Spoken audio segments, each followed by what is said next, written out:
On a cold November evening in 2016, 28-year-old Derek Hayes left his job at a small automotive shop in Pine Creek, Colorado, and began the familiar 4-minute walk home.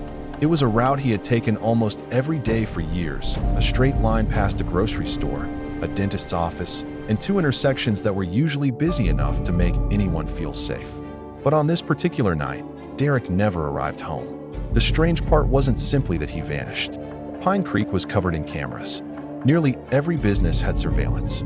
Yet somehow, during a 7-minute window that coincided perfectly with Derek's last known movements, every camera that should have recorded him either froze, glitched, or went completely black. The phenomenon would become one of the most disturbing patterns in the case. A week later, Derek's phone reappeared, placed neatly on the steps of an abandoned ranger station, its battery removed. Before the phone shut down, one final image had been sent from it. The photo showed Derek sitting in a dimly lit room, his eyes covered with a strip of duct tape, positioned in front of a wall clock displaying a time 13 hours after he disappeared. No ransom note, no demands, just that single, haunting image. Before the disappearance, Derek lived a quiet, disciplined life.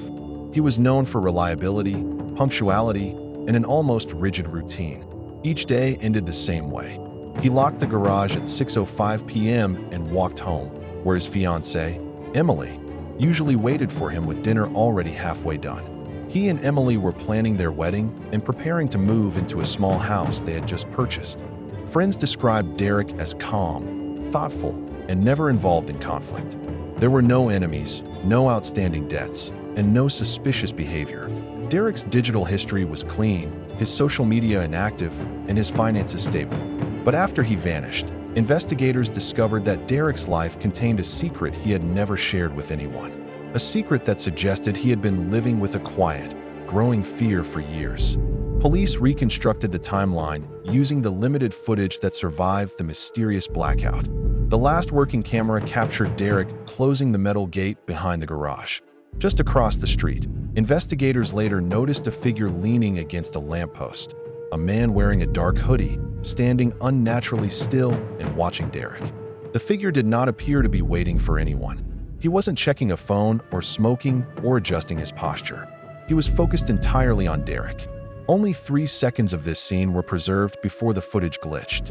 When the recording resumed, both Derek and the unknown figure were gone, and the timestamp had jumped forward 9 minutes. Every other camera along Derek's typical route malfunctioned in the same narrow time frame. Technicians described the odds of such a synchronized failure as virtually impossible without deliberate interference. Search efforts expanded across Pine Creek and the surrounding forests. No footprints, no blood, no discarded clothing, no sign of a struggle.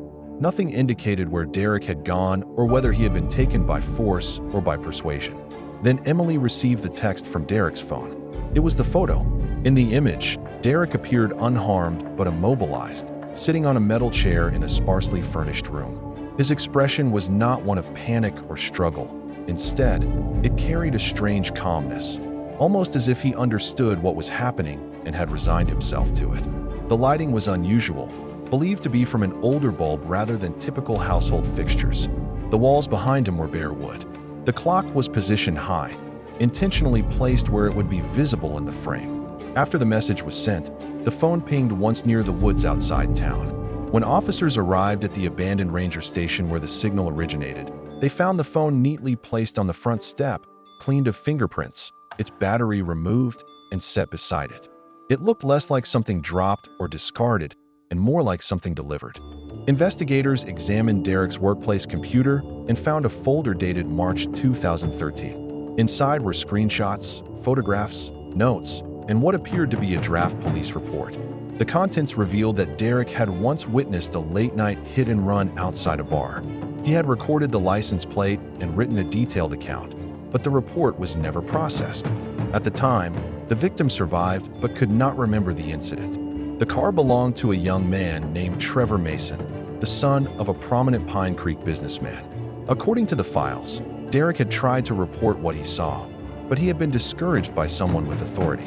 After that, Derek quietly began collecting evidence on his own. The hit and run had been forgotten by everyone in town, except Derek. And 3 years after the incident, just weeks before Derek disappeared, Trevor Mason had returned to Pine Creek after moving away for a job in private security. The timing appeared far from coincidental. Using cell tower triangulation from Derek's final phone activity, investigators identified a concentrated cluster of signals pointing toward a remote area of the forest. The coordinates led them to an old hunting cabin owned by the Mason family. Inside, they found faint signs of recent use, tire tracks outside, footprints from at least 3 individuals, and the remnants of duct tape in the trash. Near the center of the room was a metal chair with fresh scratches on the floor around its legs, as if it had been moved repeatedly. Most disturbing was a small strip of duct tape stuck to the wooden wall, marked with the initials DH. Although it wasn't evidence of guilt by itself, the finds were enough to bring Trevor Mason in for questioning. Trevor initially denied knowing Derek or having any connection to the disappearance. His history, however, aligned too closely with the events Derek had been documenting. As detectives dug into the Mason family, they uncovered a deeper connection.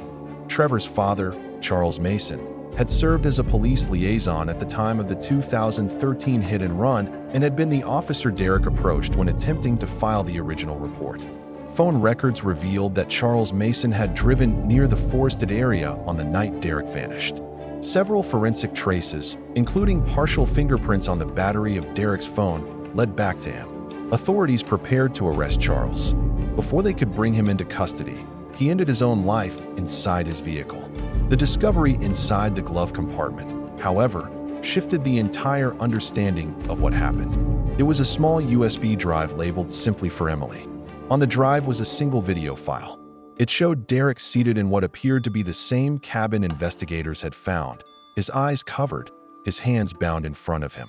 His posture was steady, his breathing controlled. The environment in the background matched the lighting and layout seen in the photograph that had been sent earlier. The recording captured Derek calmly explaining that he had kept evidence from the 2013 hit and run because he believed the truth mattered, even if no one else pursued the case. He stated that he had been watched in the days leading up to his disappearance and that he feared the situation had escalated beyond what he could manage. The video ended abruptly. There was no visible harm, no indication of what happened next, and no clues as to where his body might be. This recording is the last confirmed sighting of Derek Hayes. Although the Mason family was directly implicated in the abduction, there remained one element of the case that investigators could not explain. The unidentified man in the hoodie captured briefly on the first security camera before it glitched.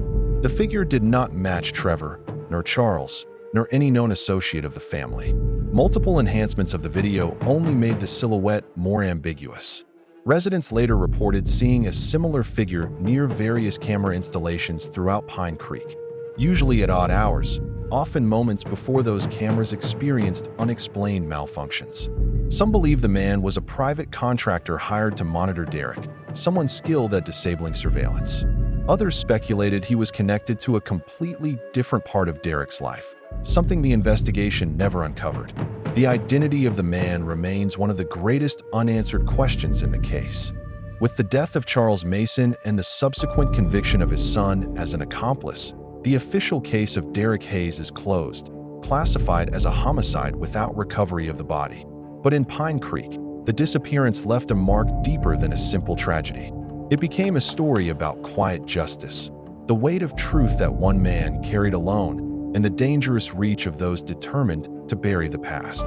And even years later, when power flickers unexpectedly, or when surveillance feeds freeze for just a moment too long, residents of Pine Creek still whisper about the man in the hoodie, the shadow who appeared only when Derek walked home for the last time, and who may still be lingering in the blind spots of the town's cameras.